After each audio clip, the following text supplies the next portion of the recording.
Hi, I'm Katie Rose, and I chose to major in journalism for a few reasons. Back when I was in high school, I took a video editing and multimedia course at my high school, and I just fell in love with it. I fell in love with being behind the camera. I fell in love with editing, and it was one of the things that I could see myself doing in the future. And now, years later, I would really love to continue learning about film, and I would love to start doing documentaries and learn more about Final Cut Pro and just getting a better hand with video editing.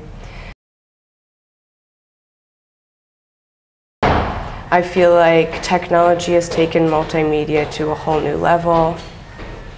And the way that technology has really advanced the way that we view news and the way that we share ideas and the way that computers and the internet have revolutionized all of that.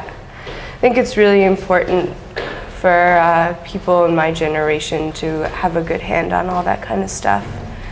And I would really like to be a part of that, and that's where I see myself going in the future.